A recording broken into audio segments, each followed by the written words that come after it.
Spread those big wings and sunbathe. And when he's feeling nice and warm, he'll take flight. Now once up in the air, you'll start to see him do some big lazy circles. Now those circles may look lazy, but he is actually working. He's sniffing and smelling for the grossest, disgusting, stinky, rotten things that he can find. And when he finds something totally gross that's been dead for a while, do you know what he says?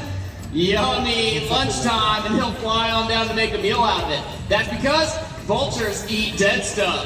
Now, many people may hear that, and you may think, ew. But if we're being honest with ourselves, most of us eat dead stuff too. Nobody's chasing a cow down the road to chew on its leg.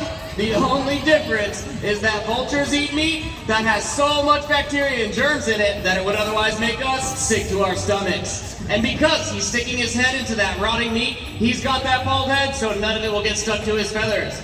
Now, turkey vultures, they cool off and clean their legs in a pretty gross way. You guys want to hear about that? Yeah. All right, I warned you. They cool off and clean their legs by peeing down them. That's right, by peeing down their legs. That's why we named him Wizard. Now, Wizard's been with us for over 17 years because somebody had the nerve to shoot this big beautiful bird in his left wing. But because bird bones are hollow, when their bones break, they usually don't heal properly, and that's what happened to Wizard here. He can still fly for a little bit, but not enough to survive on his own out there in the wild. But let's say goodbye to Wizard, the beautiful turkey vulture. But this is Nova, and she is the great horned owl. These birds are specialized to be able to fly and hunt at night. A couple things to help them. Number one, those eyes. Those big yellow eyes of hers are so good at seeing at night that if it were so dark out here that we couldn't see a single thing, she'd be able to see just about as well as we can right now without any issues whatsoever. But there's a problem with those eyes. Those eyes are so darn big, they take up so much room in her owl's skull that they're actually stuck looking straight forward. So if you want to look to the left, you have to turn her whole head to the left. The left. The left. It worked! If she wants to look to the right, she has to turn her whole head to the right. And that's why she has that special neck of hers. Now it's like the cartoon. She can't turn her head around and around. If she did that, her head would pop right off. What she does have though is 14 cervical vertebrae in that neck of hers, which allows her to turn her head 270 degrees, almost the whole way around once.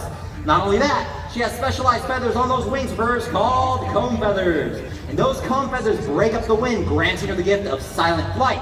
Now this also helps her out, because while she's out there in the forest hunting, she isn't just looking for her food, she's listening for that food. And if she was up there going flappity, flappity, flappity, she wouldn't be able to hear all the mice and rats on the forest floor.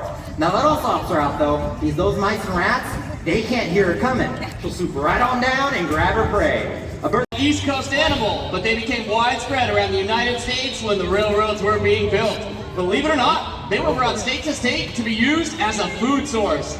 Now, Pocketeer has a home with us because a few years ago, there was a lady driving her car down the road late at night and she saw a ball of fur dash across the road. Now, she tried to stop, she did, but unfortunately, she hit that ball of fur. And when she got out of her car, she realized that she had hit an opossum. But this lady was smart, thankfully. She read somewhere that opossums, they're actually marsupials. And marsupials are animals that have pouches on their bellies to carry their what in? Babies. To carry their what in? Their lunches. No, I'm kidding, you guys are right. It's to carry their babies. So she bravely reached into that pouch and realized there were still 5 little baby opossums inside. So she scooped them all up, took them to a rehab center where they would have the best chance to make it back out there in the wild. And everything was going great for a while.